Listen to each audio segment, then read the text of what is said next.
The best and worst gift on my 11th birthday, hearing the words, Adam, you have cancer.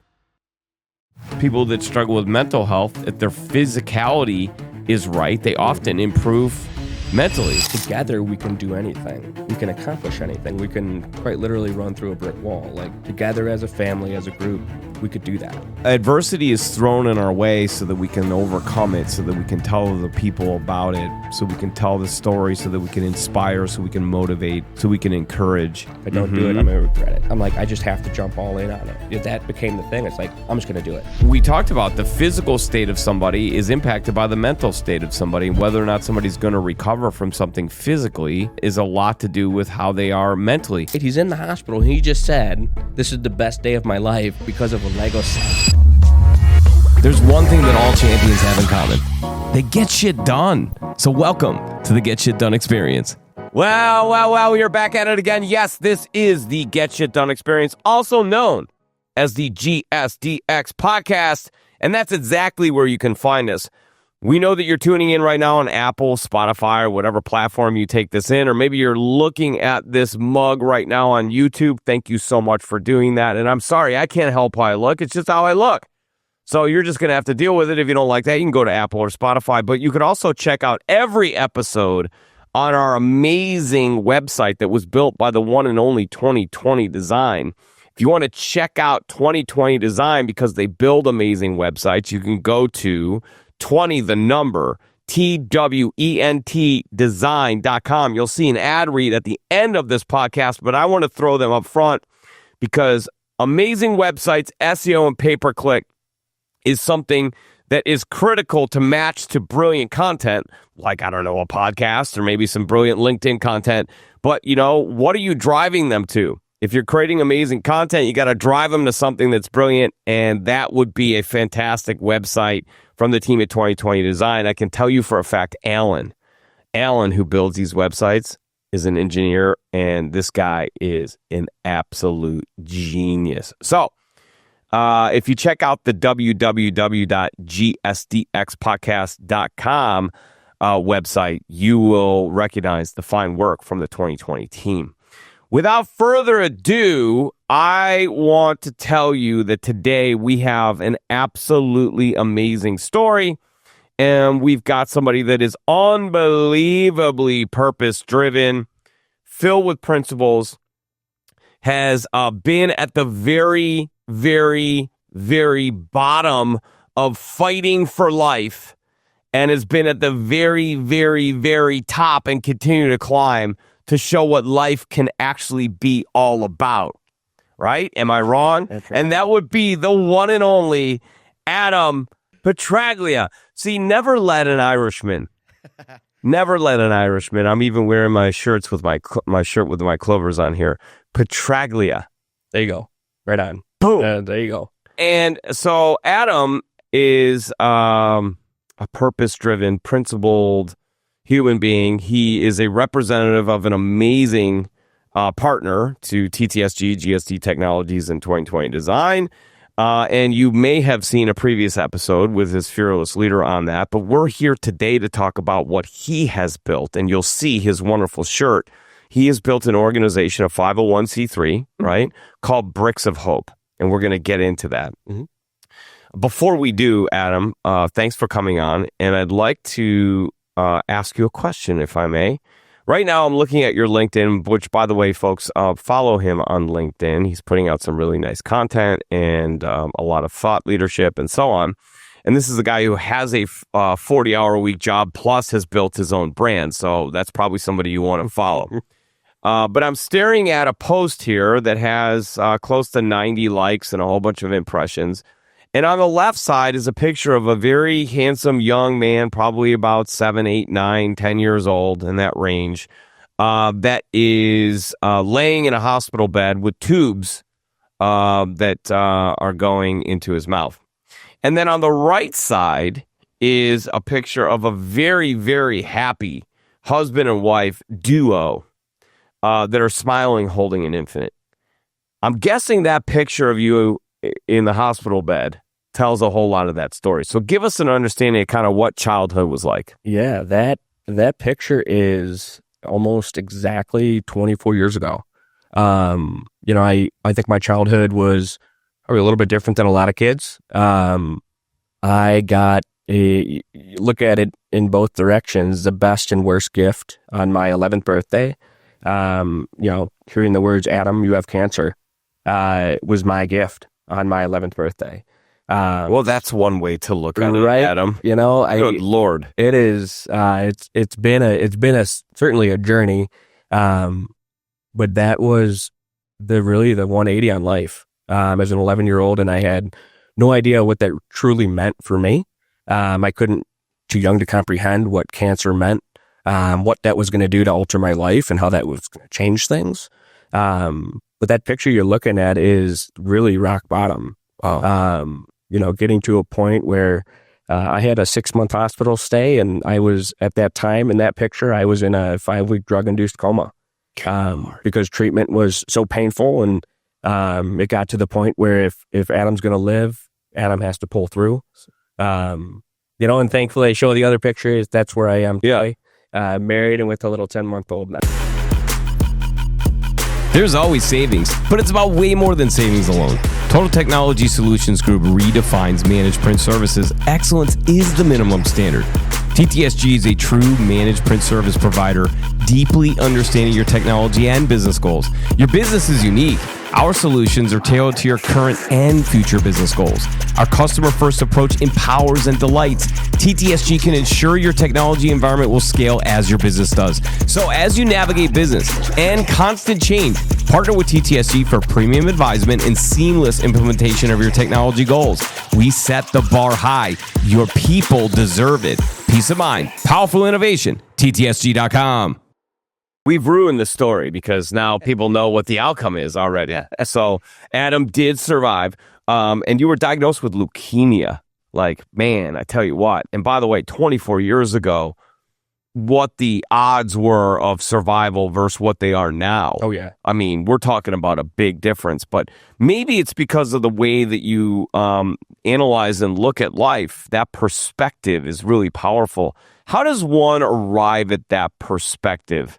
You know, we're all a product of our upbringing, our surroundings, our mentors, our parents, and the situations and adversity that we overcome. It kind of creates us and defines us. But when you're an 11-year-old, you haven't lived enough life in order to think that way. So you think that way now.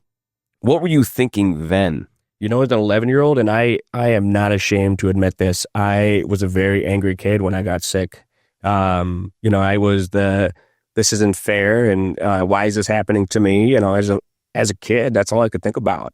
I remember the question I asked my parents was, when can I go back to school and play soccer again? You know, in a matter of seconds, all of that got taken away. And for a kid, that's what it is. This is unfair. Why is this happening? I think for me, and, you know, I come from a big family. I have 5 siblings. There are 8 of us, in the whole crew. And, you know, my mom never left my side, during 6 months in a hospital bed. You know, and my parents, you know, hardworking and loving, and nothing was going to stop them from saving their little boy. I think for me, you know, started to resonate over the years that, like, this is the mentality to have. There's no other option. You know, like, there's no other option. Living and surviving was the option. And quite literally doing anything that we could to make sure that happened. You know, it took me a long time to realize to where we are right now. Now we're going to get into that, but, you know, truly taking those values and really forging ahead and being a doer. What were some of the values? Like, you know, obviously mom's staying with you. You certainly don't know what she's thinking or saying while you're in a 5-month induced coma. But leading up to that, there are things that our parents say to us that we probably recognize now. Yeah. Like, I have moments where I'm like, oh, okay, that's what they meant by that. And I wish that I could have told them that I got it. Like, you nodded your head, you're like, You're like, I have no idea what they're talking about. And then 25 years later, it applies as a parent when you're saying it to your child, and you go, okay, that's what the heck they meant. So prior to the diagnosis, which I would imagine would make any 11-year-old a bit angry, sad or angry. I mean, those are the two emotions that are likely coming.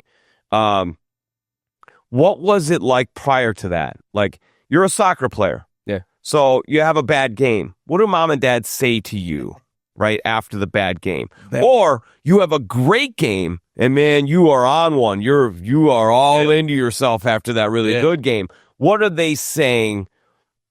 What type of principles are they instilling you to like not get too high, not get too low kind of a thing? You know what? That is actually like what led me to, kind of, this was a month prior to the diagnosis, played soccer year round. Quite literally that story of when you're playing soccer and your dad's watching and he drives you home and you have the post game talk, right? Yeah. And it was to a point where I was getting really sluggish on the field, and that car ride home was like, what the hell's the matter with you? Why are you playing poorly? Medical history aside and what was going to happen about a month later. But I think for me, it was that message of always giving your best, always doing your best, and always be hardworking in everything that you're trying to tackle. For my parents is action, through action and showing that to their kids. I mean, they got 6 kids, and all of us have different interests, and we're all in different professions. And I think the one thing that has stood true over the test of time is hardworking. Yeah. I mean, there's truly like that is the push to get things done. It's being very hardworking. Yeah. Not things. To get shit done. To get shit done. Let's go, baby. To get shit done. I mean, to be a doer, and for that to be your strength. And I think I learned that very early on, pre-cancer diagnosis, like in school and playing sports, like you're a hard worker. You show that effort. You show that work ethic. Yeah. And everything that you're trying to accomplish. Where are you in the 6? Number 5 of 6. So I had a little sister. All right. Yeah, I'm the youngest of 6. Holy cow! So I know the feeling very well of watching parents raise 6 kids going in multiple directions. Yep. And how to balance that, and then watching 6 unbelievably different personalities. They're true. All go in different directions, but maintain very similar values and principles. That foundation. Our parents were very principle and value driven, and set that foundation. It sounds a lot like that's where you came from, which is, hey, look, that beyond all things, you're gonna put up and shut up, right? You're gonna go after it. You're gonna work hard. No doubt. Like, what do they say? Hard work beats talent when talent doesn't work hard. Right on. And so that's 100%. That's kind of a good message. So you're in the hospital bed, 5 months, coma. This is going to be an interesting question, but I mean, are you just out like, or are you in kind of a interesting state of mind that you want to share? Like, is God talking to you? Are you going on some sort of a magical mystery tour journey? Like, what's happening? It's weird. And I like still vividly remember, you call them dreams if you want to, but things that I was imagining in my head, when I was in a 5-week drug-induced coma. So I 5 weeks, completely out of it, right? Yeah. The picture you saw is that moment. Now this may sound really weird, but it was kind of like you're locked in your hospital bed. You see everything that's going on around you. Yeah. You see the people passing by. You hear the voices talking to you. So I stand that is a very real thing when they tell you to talk to somebody who may be unconscious or under, in a coma or something like that they hear everything that you're saying. Oh, they truly really? do. Like, I heard everything. My uncle came to visit and he read books to me. Like, I remember this stuff. So okay. It's just, it's a cool uncle right there. Right. It's wild in that sense. Like I could imagine, but I couldn't speak out to anybody. I could not reach out to anybody for help or anything like that. And then obviously slowly got out of my coma 5 weeks later. And, but like, I remember vividly those dreams and what that imagination, I guess, looked like, for me.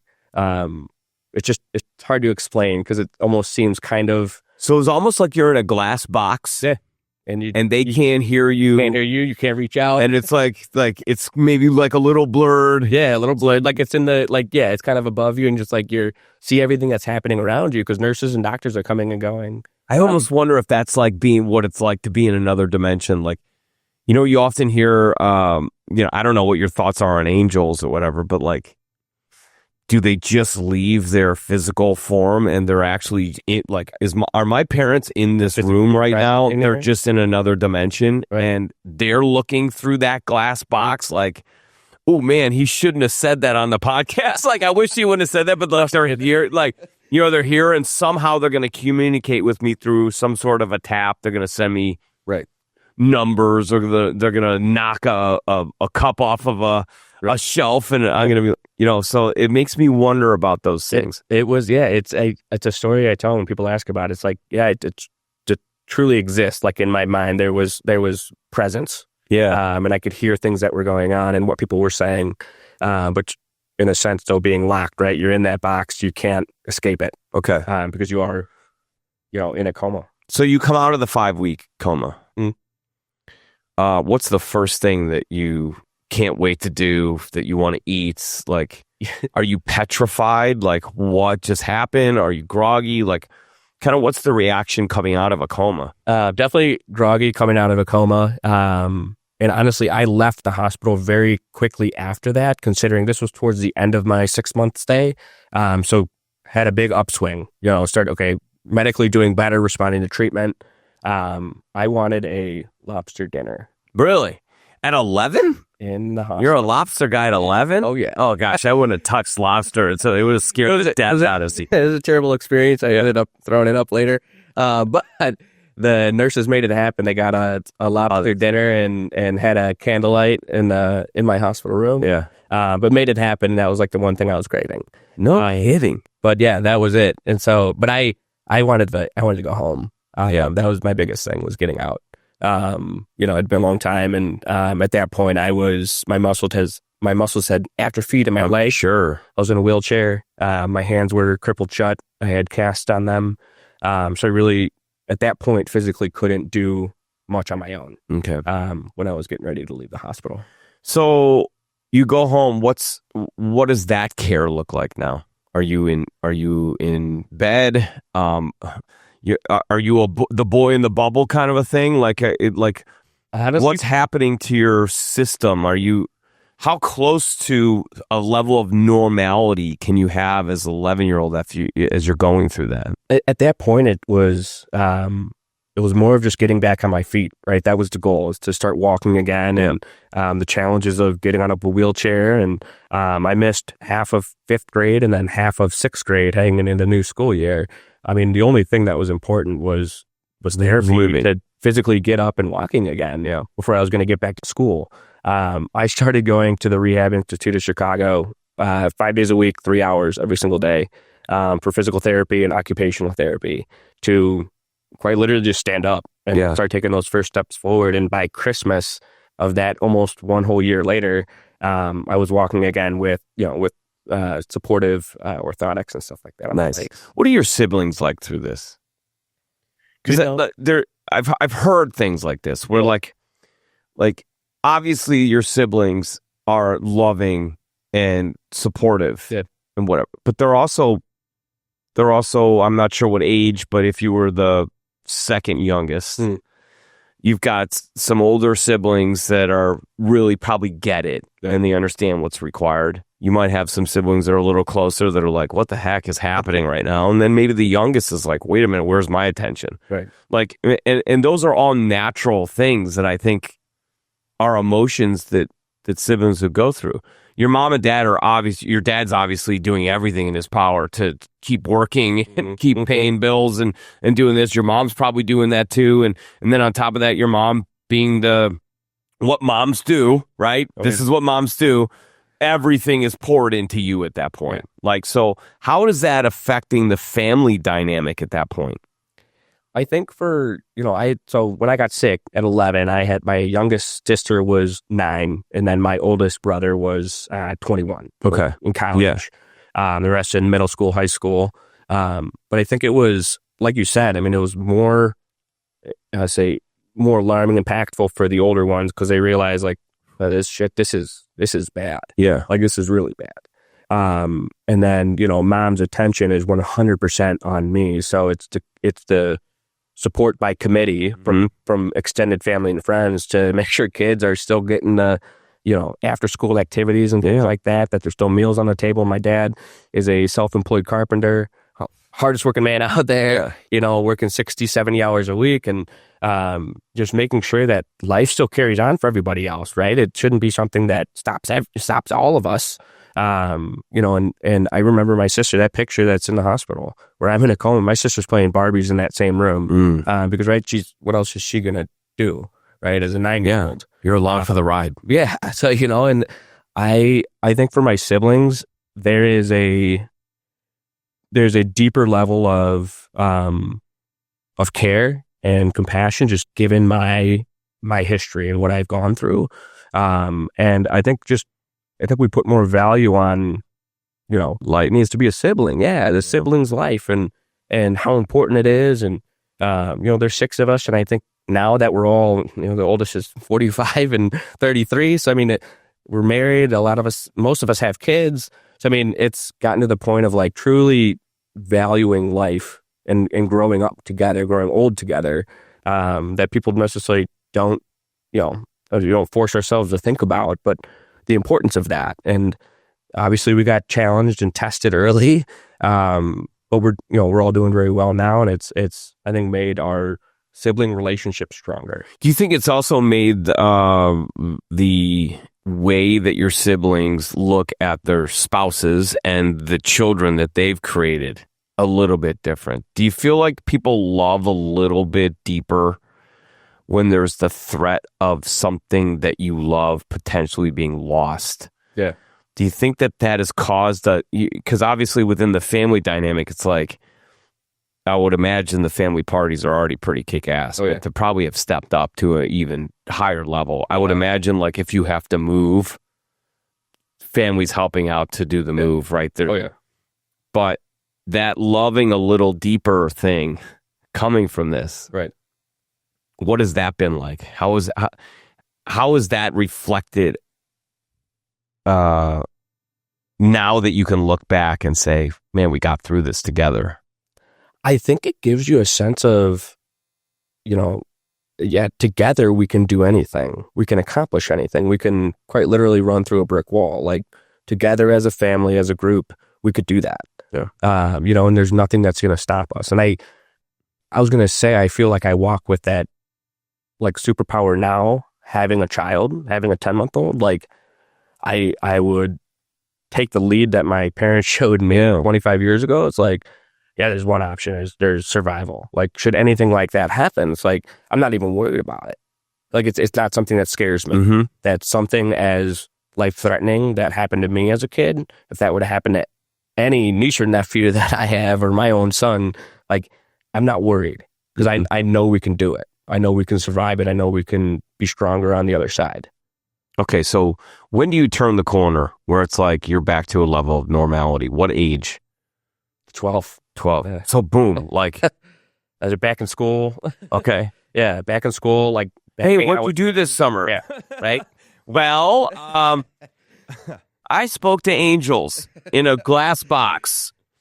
And I think for me, it's like that life-changing experience that year told me that things weren't going to be normal again. You know what I mean? It's not normal in the sense that a new normal. Going back to school, this is a new way of life, right? I'm a cancer survivor right now, and I'm still going through a lot of, follow-up appointments. I'm still getting treatment. Yeah, still got that. And, that 1 year out, I still had 3 years of treatment, still 3 years of chemotherapy. So I was still going to the doctors to get my treatment plans. And so, I mean, that was normal for me. Be able to get to at least some point of normality in my life, because otherwise it was taken away. I went back to school walking with a cane, and I had braces on my legs. Was there any other kid in school that had that? No. That was me. That was the new me. To be able to, especially in 6th grade, going back to school and just trying to find comfort in that new way of life. Okay, so you very quickly rebound and respond. But how do people look at you now? Like at 12 years old? Like, do they know, like, does a 12-year-old know how to be around you? Like, hey, dude, can we slap you 5? Or is that, like, are you in pain? Like, how are they responding to you? They don't know how to respond. Yeah. They don't know what to say, right? Because what's okay to say? And how do they relate? Yeah, like, right, what in the last year, especially just my medical history aside, like 5th to 6th grade, that's a big time for a kid to grow up. Yeah, friendships and what you talk about, like, just that is a very important time for a kid. And for me, it's like that spot got taken away. It just disappeared. It wasn't an opportunity for me to do that. And so when I came back, it's like, still had old friends that I had in 5th grade, but they didn't know what to say because they didn't know what was okay to say or what was okay to ask. And I felt like it became a little bit of that bubble, that protective bubble around me, right? Because I'm the kid with cancer in school, right? There's no other kid in my school that has cancer that's going through the same thing. So it's trying to find, like, the middle ground on how to communicate with people and not necessarily be so worried about my medical background and my medical concerns heading into the classroom again. But I don't think any kids are really, but mature enough to, like, know how to have that conversation or ask about it or care about it. Back then, at least when I was 12 years old. Yeah. So there's a psychological part to this because you're going through the process of survival. You're also getting massive amounts of attention. And then all of a sudden you're kind of back to normal and the attention starts to wean off. Does that have an impact on you where it's like, well, wait a minute, guys, like, where did everyone go? Like, at one moment, or is it a relief that you're just not on everyone's radar all the time? Like, which one is it? Or does that waver? Yeah. Or sometimes you're like, wait a minute, now I'm super lonely. It used to be I had nurses, I had my mom and dad put me at the center. Right. Like, all of a sudden that kind of stops. Yeah. So when you have something so abnormal, and then you have to kind of fit back into normalcy, how does that impact your psyche? You know what? I think it happens in waves, right? Because there's the big moment, right? 100% was the center of everything, right? Because it had to be for the purpose of survival.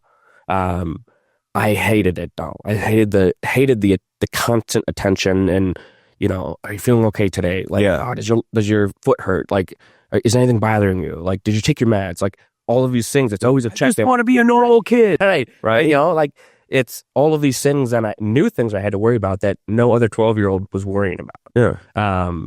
But it got to a point where it's like, as I'm getting healthier and healthier, you turn 13 years old, 14 years old, we're getting slowly back to that more normal spot that we were pre-diagnosis. And so for me, it's like, so you starting to fit in a little more. Okay. And it wasn't that anymore. I've been, as a 35-year-old, I still get that high end of that wave when something medical may come up. It's like, is how's your heart doing? How your kidneys doing? But that check-in is always there. It's never going to go away because I think long-term care for a survivor is it's a lifetime sentence. Yeah. To always be thinking about those things. So this is not going away, right?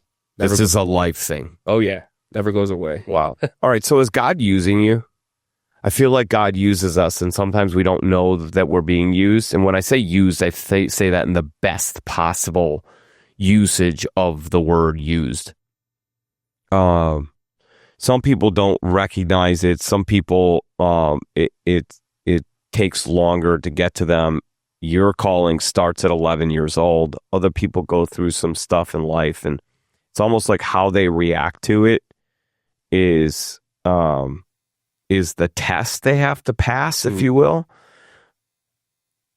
And if you pass that test, it's almost like God kind of has you in favor and starts opening doors up for you and presenting things visually to you. Like you start to see things clear, like this is my path. your purpose becomes clearer. Right. So how long before you recognize, or is that something that was foundational in the family, but how long before you recognize, hey, look, this wasn't done to me. This was done for me.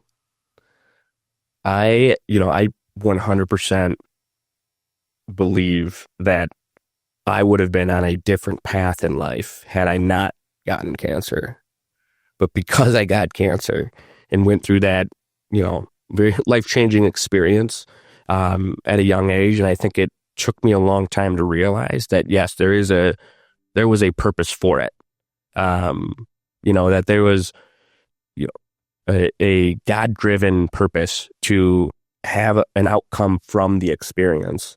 That is the one thing I say I personally kind of hold close, is that I think I survived for a reason.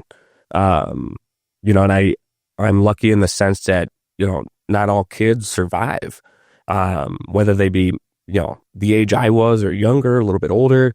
You understand that. And I think for me, it's, we carry that weight. Like, we're a survivor. We now have a greater purpose to do something to give that back, to give back everybody that helped me. It was a long journey. It's not just nurses and doctors, but families and friends and child life specialists and community organizations. Make-A-Wish, Relay for Life was big back in the early 2000s.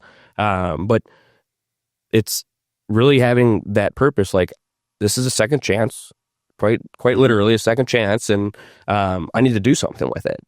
I'm being told to do something with it. Yeah. How are you told? It's just, do you feel it, or I just feel it? Like, I think that's kind of what led me currently in my career path is, graduating from college, I was lost because I didn't want to just do something to just do it and get a paycheck. I didn't want that.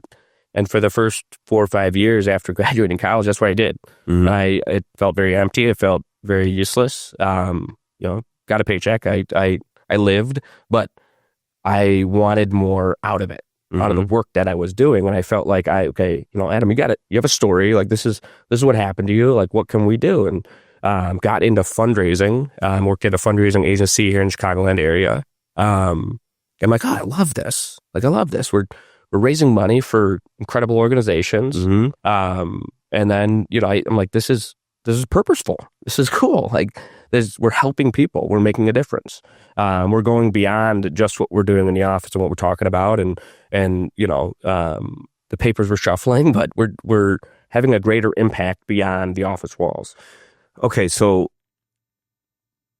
again, the work that you're doing is purpose driven. It's helping folks that have, mental or physical disabilities or disablements and so on. But I'm actually really curious about the fundraising part of that. Like, asking people to contribute to something. Like asking somebody to buy a commodity, right? Because it's going to be a benefit to their organization. Mm-hmm. And then it creates that value and benefit for them, and then you get compensated for that. Right. And then you repeat that process and you keep going and benefit. You create a great brand experience. There's a lot of fantastic validation, and there's some wonderful things that could happen. You see people prosper because of whatever your product or service is. But I would imagine that there is a little bit different level when that product or service is enriching the quality of life of other human beings on a different level.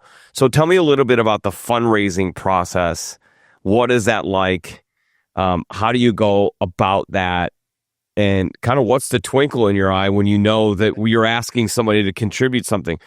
For some reason, somehow, Tim Ward, who owns TTSG, GSD Technologies 2020 Design, that's where we're running this podcast out of. They sponsor Power the Podcast, the Get Shit Done experience. Get Shit Done is a motto of Tim Ward.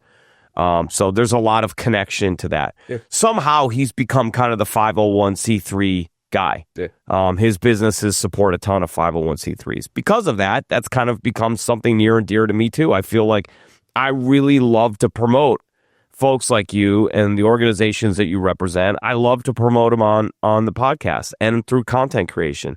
And another person I had on who has a 501c3 talked about it's one thing to be successful. It's another thing it's one thing to create success. It's another thing to create significance. And when you're talking to people about fundraising and asking them to contribute their time, talent, treasure, it's about significance, not success. They already have success. That's why they can give back and do something of significance. So talk to me a little bit about what the fundraising process looks like. You know, for us too at Little City in particular, you know, they're working on the development team and data analytics and fundraising. It's a focus on the relationship, right? It's in every instance, it's a one-to-one, right? We're trying to connect one donor and one individual with a disability, and what truly you can do and empower you to help that one single person achieve something that is a challenge in their life. In that in particular, that's what we're asking for. Yeah. Whether it be the resources or tools that you're providing, or whether it be an opportunity to learn a new skill through job coaching or through a therapeutic day school, it's communicating what that challenge is to the donor, and them being the solution to provide for that one individual. And then we obviously try to maximize that and blow that up across our mass donor file, but it is always barrels down to that. It's not about the organization. It's not about the specific programs or services that you have. It is the one-to-one relationship of connecting one donor to one person with a disability and how they can help them achieve or overcome a challenge. Yeah. So you see this on a day in, day out basis. So your life at a young age is impacted by the generosity of a lot of organizations and the science, the brilliant minds that practice medicine, the amazing nurses who, let's be honest, run the damn hospital and get shit done, okay? And by the way, for like a third of what, you know, the big honchos at the hospital get paid, right? Right. So these are the ones who really are purpose driven. They're really running through walls. So you have the benefit of that upbringing, of seeing that. Then you have the benefit of establishing a career and working side by side with other people. Like Little City is filled with not people with your exact story, but with a very common connective tissue of we're going to help people. 100%. I mean, so you come up that way, mom and dad are that way.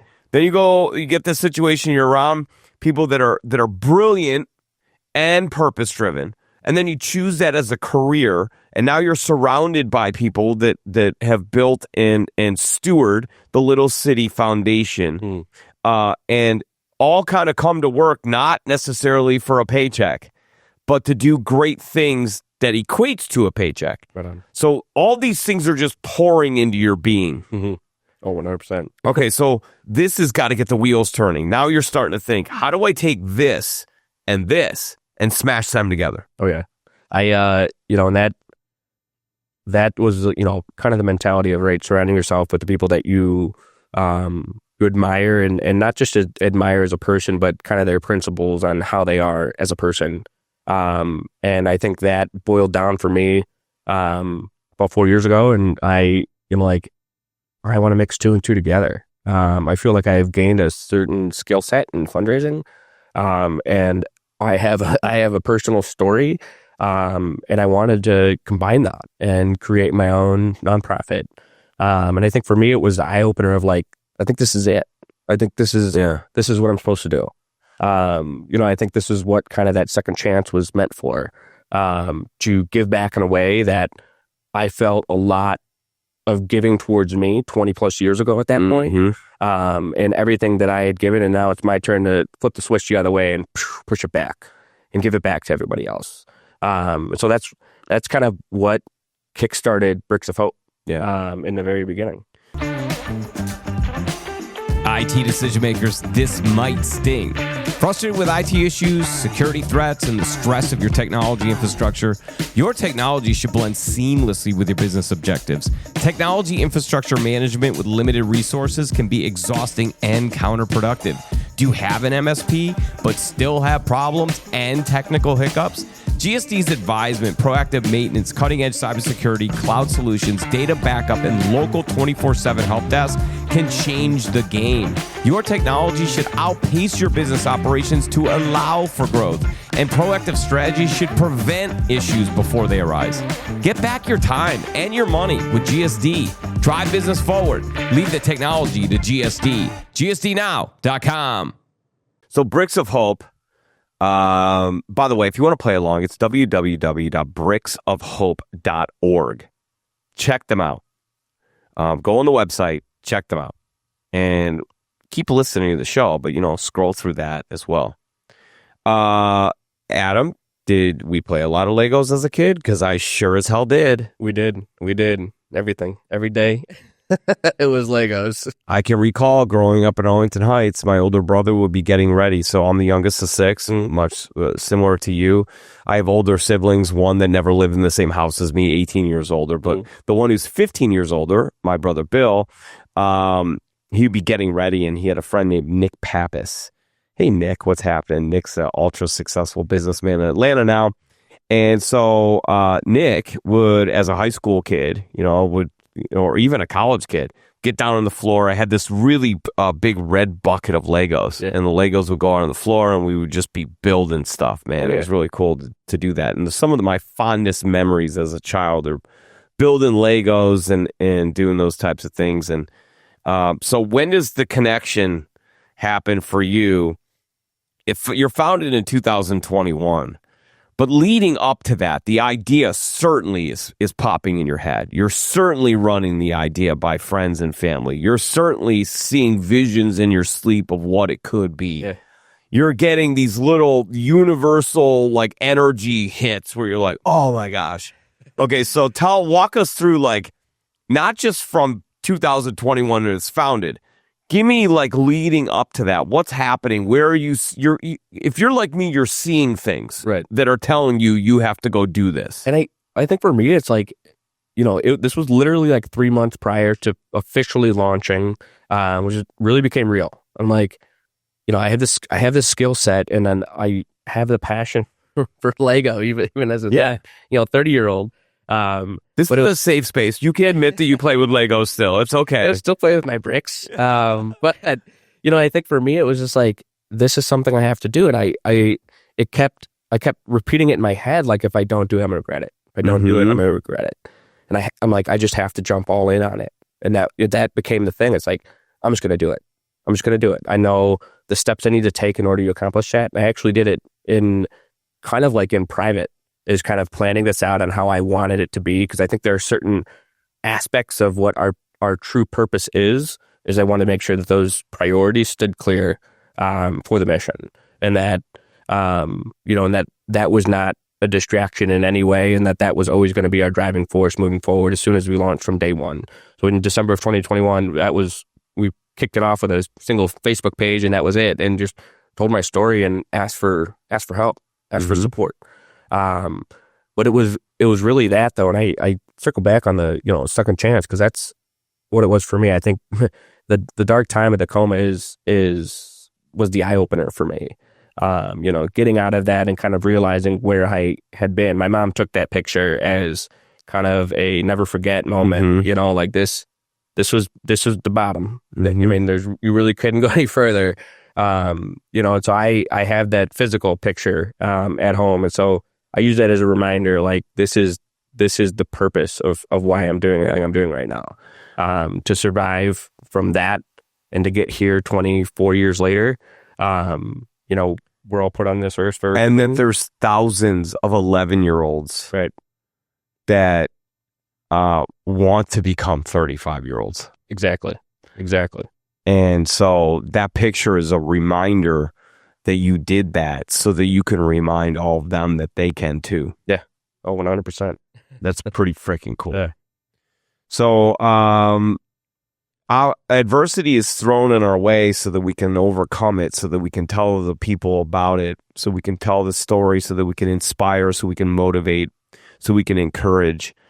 And it would have been a shame if you would have missed your moment to do that. So you heard your calling, and you said, let's go. You do it a little stealth. Then you start doing the thing that I wish far more people would do, which is just to ask for help. Asking for help is probably one of the strongest things that any human can be, whether it's in their business or to achieve a goal, or if they're struggling mentally or healthily and or physically and they need help. To ask for help is one of the strongest things that you could do, and it's very human. Right. So you asked for some help. What's the help that you asked for, and why? And well, not why, but more for your why. Yeah, and putting out that first post, like literally, we didn't have a website. It was just a Facebook post. It was to our home address. And keeping it as simple as that, right? Because it was heading into it. It was, if we donate 20 new Lego sets a month, that's cool. We donate 200 a month. That's really cool.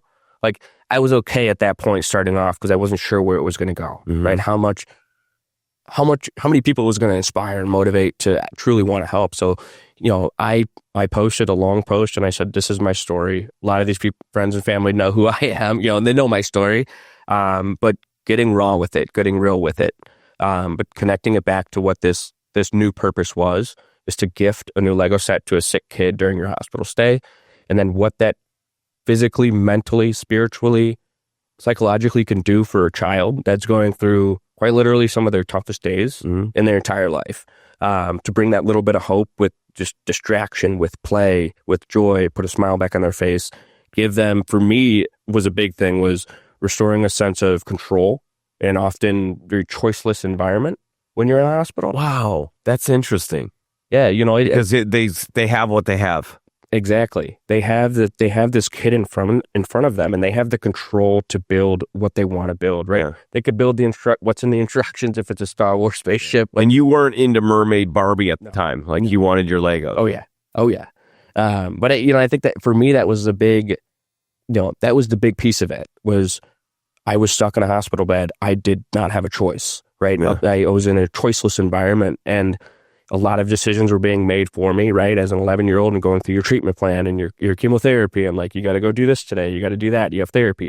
So playing with Lego was something that restored. You could go have an imagination. Exactly. It brought that back. So it something as simple as a Lego kit just was able to restore that power for me. And I think just giving a sense of childhood for these kids. Yeah. Because they have to grow up super fast and have adult thoughts and adult strength. Right on. And an adult mindset, which, I mean, man, makes me choke up just thinking about that. Like, no 11-year-old should have to think like a grown man that's, facing death like that. But this is life. It's a new life. And I can see how the idea of giving a healthy distraction to allow the imagination to go to a safer, more childlike place, how that could be fantastic for the therapy of, don't they say, like, if you're stressed out, it actually can cause cancer, like the cortisol and all that. So, like, if a child is super stressed out, it's actually counterproductive to the treatment they're having. So the more you can get them into a childlike state of mind, of hope, of joy, of imagination, I would think that would be better for the medical practice. 100%, yeah. And the outcomes. It's for these kids to cope. I mean, and I actually learned this along the way, and it was actually from the child life specialist that we make our deliveries with at one of our hospital partners, and she said, how do you learn as a child? When you're born, right, as an infant, as a baby, as a toddler, how are you learning? You're learning through play. You understand things through play, whether it be sharing or building something. You learn through play. So trial and error. Yeah, when kids are in this situation where they're in a hospital bed and they're facing a life-threatening diagnosis and they lost that sense of childhood, how do they learn to cope? They play. They play with, for us, they play with a Lego set. Yeah. But that's how they begin to get on that path towards hope and finding the end. Okay, so how the hell does the process work, man? Obviously, you got a Facebook page. You send it out. You ask, here's my story. I need your help. People start. Do they donate money? Do they actually go buy a set and send it to you? Like, walk us through how anyone listening easily could play a part in this. Like, how easy is it to play a part in helping? Honestly, the easiest thing to do is to go to our website, bricksofhope.org, and start a monthly donation. I know subscriptions are the big thing, but $10 a month helps deliver one Lego set to one kid every single month. We've been able to establish some partnerships with Lego wholesalers to buy Lego in bulk at a fair discount, so that we can try to maximize every dollar that's given to us. Otherwise, we do take Lego in kind donations, as well as that's been a fun way to. For me, it was a huge eye opener in the first 3 or 4 months. We actually partnered with our first elementary school, and we did a Lego drive. And it was so cool to see kids get so excited about collecting Lego sets that were going to be donated to Bricks of Hope that, eventually distributed to sick kids during their hospital stays. But for me, it's like this Bricks of Hope is a tool to practice generosity for kids, right? They know what this toy is. They love this toy. They know the joy it brings them. Here's an opportunity for them to, kids helping kids and practice their generosity and giving for others in need. All right, the Lego group. I just followed you on LinkedIn. We're waiting for, some sponsorship here. I know you're going to the wholesalers, but hey, the Lego group, the whole manufacturing team. Right. Maybe that would be a good thing to jump in on. That would be awesome. Let's go. Put that big, beautiful red logo on some of the Bricks of Hope content. But so you started 5 years ago. How fast have we scaled?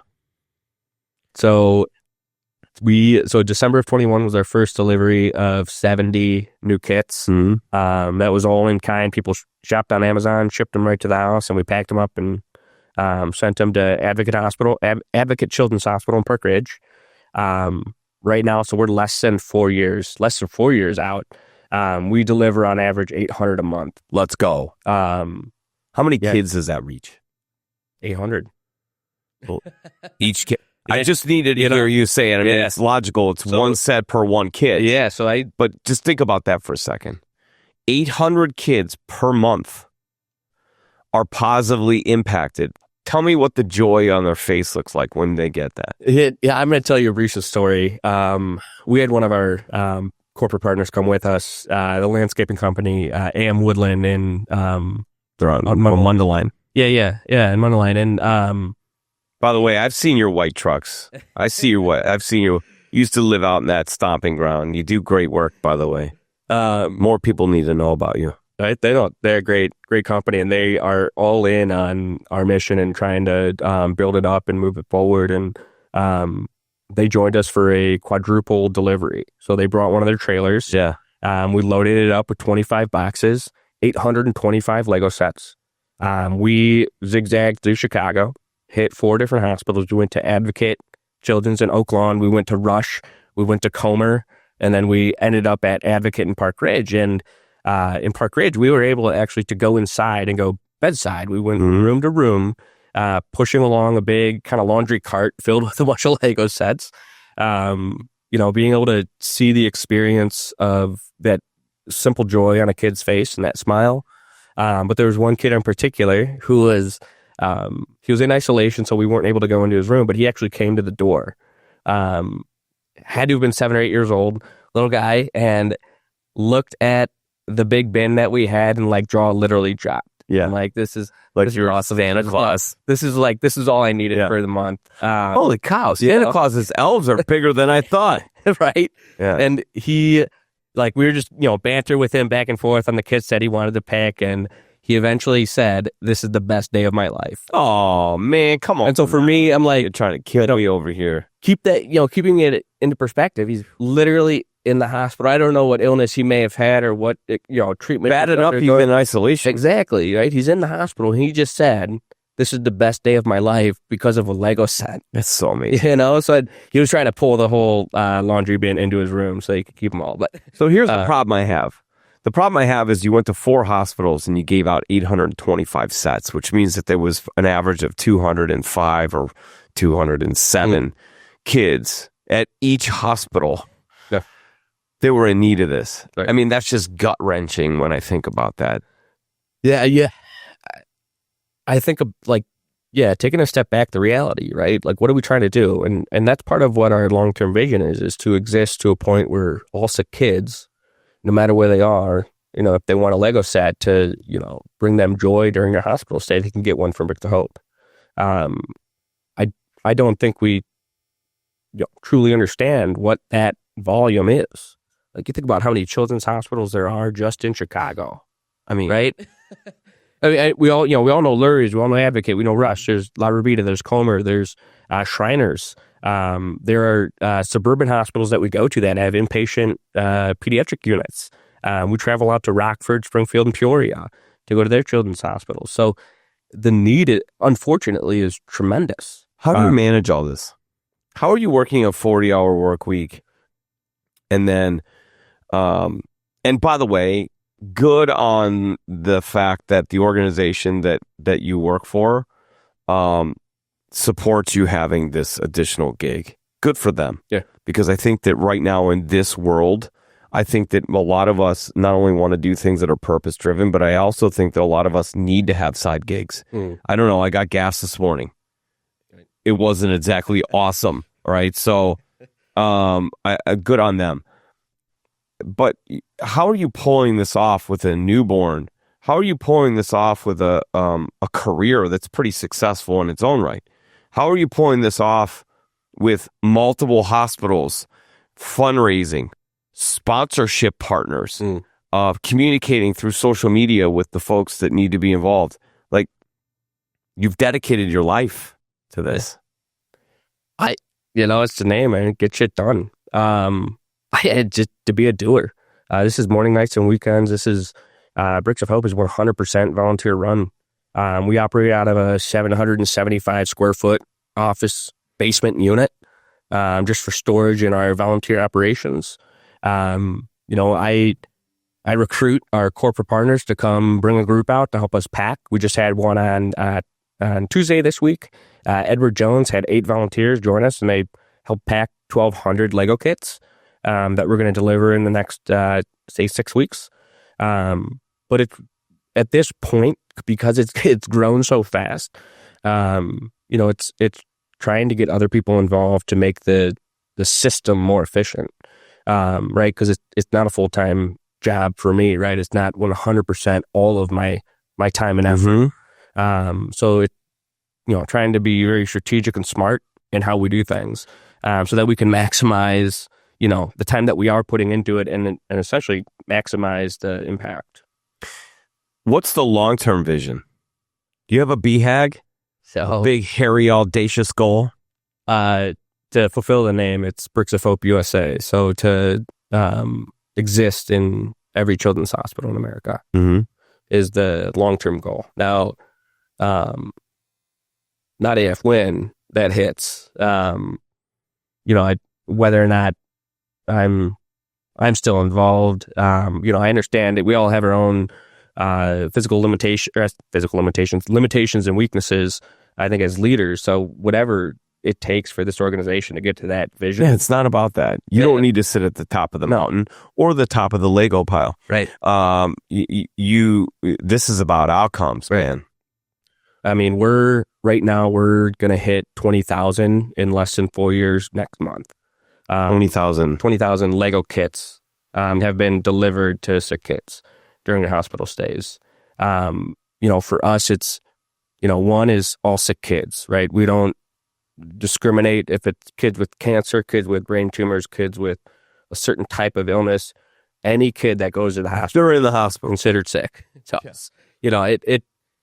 a broken arm and you're in the hospital, it's scary. It's still scary. The hospital's a scary place for a 7-year-old. I try to stay away from Right. hospitals Exactly. if I can, unless I'm delivering Legos to its children. So you're also providing a great reason to go to a hospital. Right. Exactly. So I find joy going to the hospital now. There you go.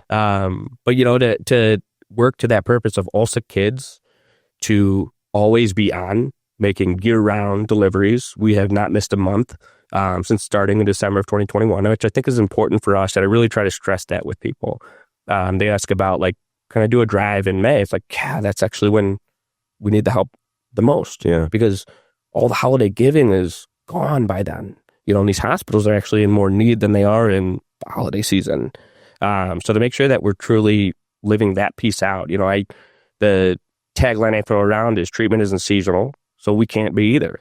And I mean, I experienced that personally. That we just made deliveries a couple weeks ago in May. Like, kids are still there, so we need to exist. And then working to fulfill the need, getting into every children's hospital. And so that no matter what, when any sick kid anywhere is getting treatment or has an extended hospital stay and they want a Lego set, it can come from Purposeful. Is there any resistance from a hospital? Like, have you had a hospital resist? Or like, hey, we've got something that we do that's similar and we don't want too much of something. And, there's another company, let's say, that brings socks or something like that, but which is nowhere near as cool as Legos, by the way. Like, what are you bringing socks for? Anyways, if that's your business, I'm just kidding. But why would... No, anyways. So has there been a gatekeeping process for you to deliver Legos to sick children? Lego is, and we've heard this from, I would say, just about all of our hospital partners, is the number one requested item from kids. They're bad Lego. But because it's an expensive toy, it's hard to acquire if it's not donated in kind. Exactly. The hospital's not going to pay for it. The hospital's not going to pay for it. Right. They have their marketing budget and things that they can do. I guess that would fall under more of a customer experience budget. Personally, I prefer that they have really good food and medicine. I get that. So like the Lego part definitely needs to come from somebody, an organization like Bricks of Hope that is USA eventually, that is very inspired and donating. But no hospital has been like, no, we won't have you in. Nope. I say, there's never been a no. I have gotten hospitals that have reached out from New York and Texas and Florida, California, hearing about our program and seeing if they can benefit from it. That's the part I hate, right? Because I say no, just because we're not at the sustained capacity to be able to do that. Yeah. Right. I want to get there. So and that just tells you. Shouldn't you say yes and then figure it out? Isn't that? So this is what I hear from. I've literally done that to a hospital in San Diego. My wife and I flew out to San Diego with some Lego sets, so we donated them. Yeah. And then you were like, why do we do that? Right. But you also were like, this is awesome. Well, and so for me, it kind of like, it's like I want to say yes, but I'm stuck on making sure that we can fulfill the need and sustain where we are and grow that. But as far as we can, because I think it's deserving for every children's hospital that reaches out and doing what we can to. It's going to be interesting for you to balance your heart and your brain. It is. I would imagine that very, very hard to say no. Very hard when this is such a purpose-driven thing, and you kind of feel invincible because you overcame leukemia. So you probably have like a little bit of a Superman complex. Like, I can pull it off. Don't worry, I can do it. I can do it. That's a pretty cool way to go about living life as well. So we've talked about the why. We've talked about the what. Right. Let's talk a little bit about the how. Like, when I say the how, what I mean by that is like, what do I mean by that? When I say the how, I guess I'm talking about like, what are your principles for getting shit done? So this show has been a lot of founders, owners, Olympic gold medalists, right? Authors, and folks, multiple business owners or people that have done spectacular things, built huge followings. And here's the cool thing. You're right in there with them in all of these different things, right? So, and I'm trying to be there, right? So this is the cool part. So there's a how to this. There's principles, there's foundations, there's pillars of thought, of implementation, of action. What is your way? Like how do you go about attacking a day to get shit done? How are you balancing all of this out? We know the purpose. We know the why is the fuel. Right. What are you putting that fuel into? What's the machine, the mechanism? So what's your way of getting shit done? Yeah, so for me, especially, balancing what I call work, and then bricks of hope, is prioritizing, especially what I have on my plate. And I think for me, it's a unique spot just because there is a full-time opportunity that I currently fulfill, right? And that is my priority. That is always my priority. Has to be, right? It has to be until it's not. Yeah, and that always has my attention, no matter what. But for me, it's finding the ways to continue to grow Bricks of Hope. And I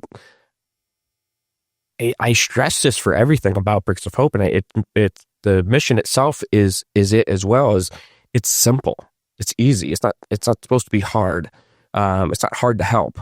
It's not hard to do these things. Like the mission is built on simplicity, and I've asked people people have asked me, is like, can we do this over here? Can we try this over here? No. The mission is simple. It's simple. This is the purpose. This is people what we're donate Legos. Yeah. We take them to kids. Yeah. We get their reaction. We skip out of there with joy, and then we go do it again. And we do it again 1,000 times. And it's that approach, and keeping that simplicity, right? It's kind of like the McDonald's things. Like, make a cheeseburger, make it taste the same way every single time, make it at a really easy value point, and sell it. Right. There's no magic fairy dust. Like there's nothing that I have in my back pocket that's going to make that, bigger and better. But like, it is that, it's the simplicity of it and being a doer to accomplish that simplicity. So is that how you approach other things in life? I'll give you an example, because I play golf that way. Yeah. Somebody recognized the other day that I don't take a practice swing. I literally don't take a practice swing. I pick my distance. I stand behind the ball. I pick my target. Yeah. I line up the club face to the target. I set my feet. I swing. And swing away. There is no other thought process. The swing is, and the swing that I know I'm going to swing is, you're hitting a cut shot. Here's your target. It needs to cut 10 yards. Right. Or I'm hitting a draw. This is a slinger. Here's how the grip should be. Here's where the feet are. Here's where I set it, and go. There is no practice swing. Good. So for me, I'm not an effective thinker, if you will, right? So the less thinking I do, the better, especially when I'm just trying to be an athlete, right? And just play. So I look at the beauty of that in business too. Make it super simple for the customer, or the vendor or supplier. Yeah. And if you're running a sales organization, the more complicated your commission structure is, the less motivated your sales team is. I'll tell you that right now. If they have to literally get out an abacus to figure out how the hell they're getting paid, they ain't fighting hard for you. So make it super simple. So was there a lot of thought to that? Like, I don't want to overcomplicate it, or is that kind of how you've always done things? Like, just make it simple and master the simplicity. Honestly, that's the way I feel like I run. There's always logic behind everything. Being a solution provider and trying to understand a problem, and that's what it was. It was right. It was attacking this problem that I'm trying to or challenge that I'm trying to accomplish. What's the simple way to go about this? Yeah. And quite literally, I can't stop telling people that like the mission is intended, strategically intended to be simple. A 2 + 2 = 4 equation. The example you said though, it's like donate money or donate a Lego set. We're going to take that Lego set, we're going to pack it in a box, put a sticker on it, and we're going to deliver it to a sick kid during the hospital stay. It's going to put a smile on their face and bring them joy and bring them hope. And then we're going to capture that reaction. Put that on here to you. Sure to you. Let you feel what your money or contribution did. And they're going to donate again. It's going to make you feel a little bit better. Yeah. You could tell all your friends. You should post it and get more friends to do it. Right.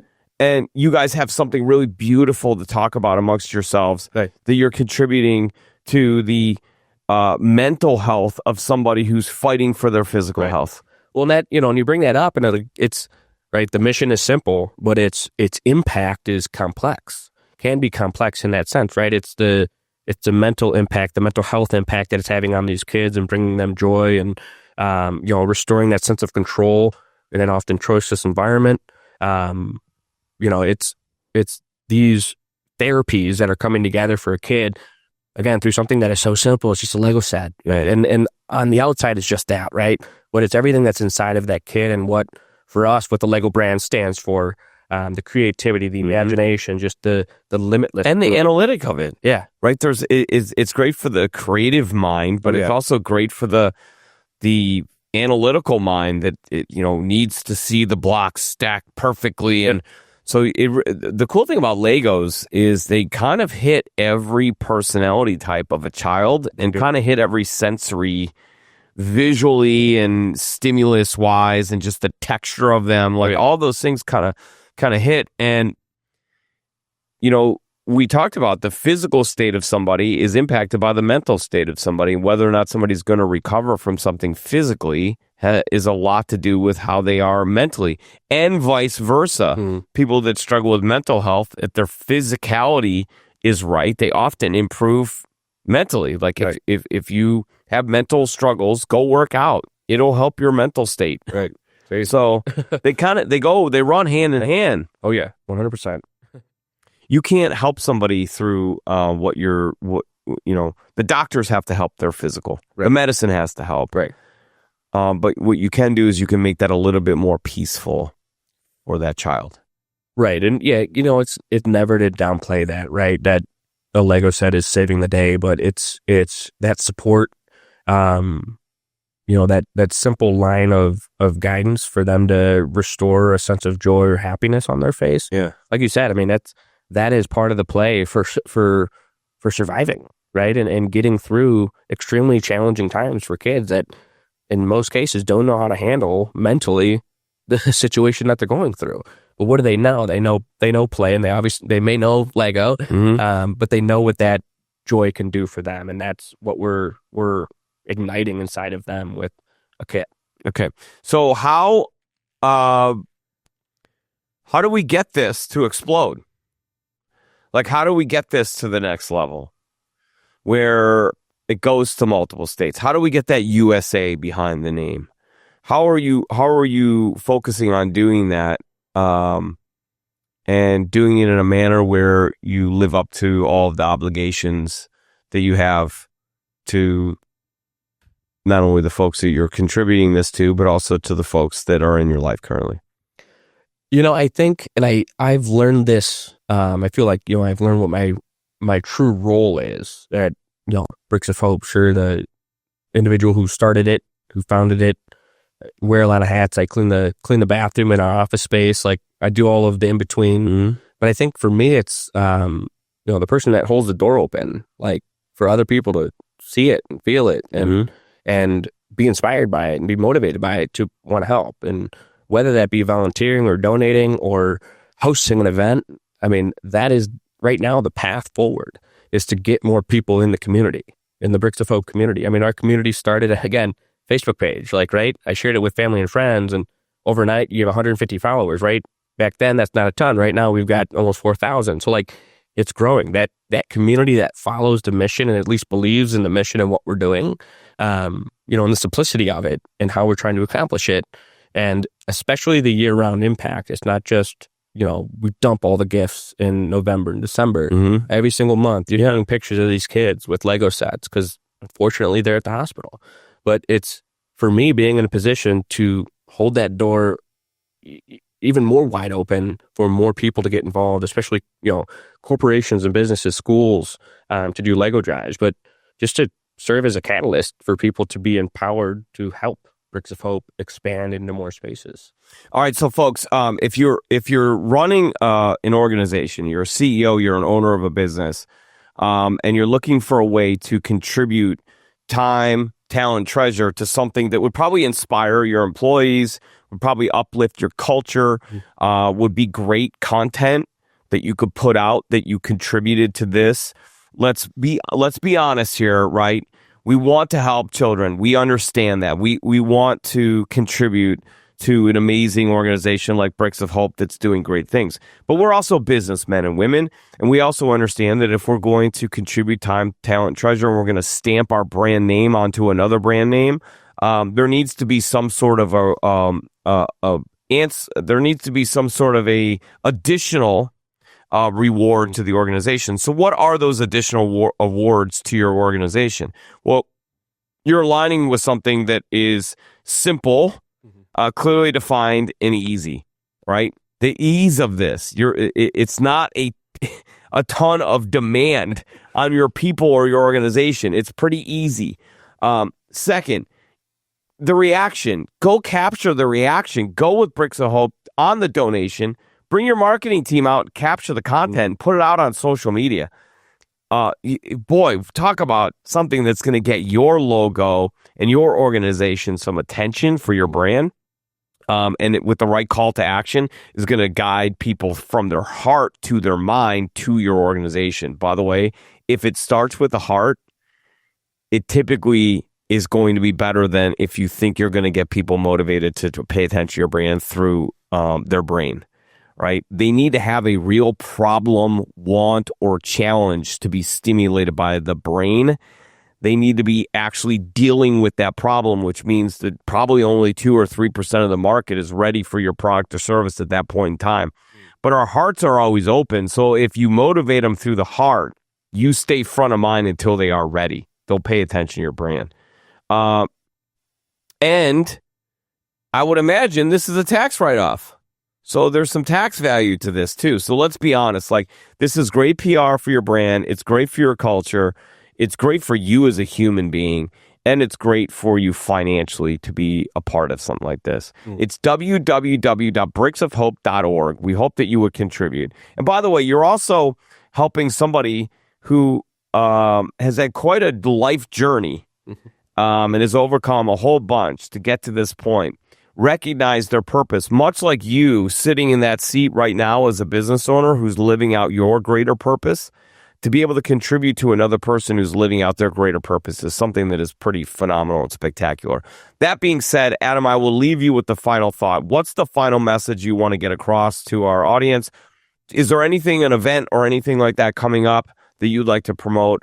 Or do you want to just leave us with some amazing inspiration that we can take into our weekends? I'm going to leave you with a couple. We do have some upcoming events. We do our third annual Bricks of Hope Ride for Kids as a motorcycle charity ride on August 23rd. You can find us on Facebook, on our website as well. Our Brick by Brick donor fundraising luncheon is on November 8th. So any corporations or businesses out there interested in seeing, honestly, firsthand, hearing from families that have been impacted by our mission, that is the place to be. Grab a ticket, sponsor if you're interested. But that's the place to see this up close and personal. And then, my final thought, and I actually sign all of my letters this way, is always give more. So it's kind of a principle that I try to stand by. Especially for Bricks of Hope, and and anything that I do is, we can give, but we should always be giving more. In any capacity that you may have as a business leader, as an individual, as a stay-at-home spouse, whatever it may be, we always have an opportunity to give more, and I think that is oftentimes the difference in changing the life of somebody else. Yeah, I love that. Always give more. And maybe stop keeping score. Right. I think that's, you look at any healthy marriage or relationship, right. If they're keeping score, it's probably not very good. And I think that, we're here to do things, out of gratitude and, to do them without expectation of something in return. Right. And it's just amazing how that universe works when you work that way, because you end up being enriched with everything in return. And that doesn't necessarily mean financially. It means peace of mind and love in your heart, smiles on your face. And it seems like when you live a life of gratitude and purpose, much like you are and your team is, it seems like there's a real peace that kind of just follows you around. And I feel that when I'm in the room with you. I see that. I see that you're in a real position of peace because you're giving other people peace, and that's pretty freaking awesome. Right on. Adam, it's been an absolute pleasure having you on. Thank you for coming on the Get Shit Done experience. Ladies and gentlemen, you're just looking for a little bit of attention and awareness so that you can contribute. What a fantastic opportunity. Adam, I want to remind you, sir, you got shit done. Thank you. Thank you. I appreciate it, John. Cheers. This is awesome.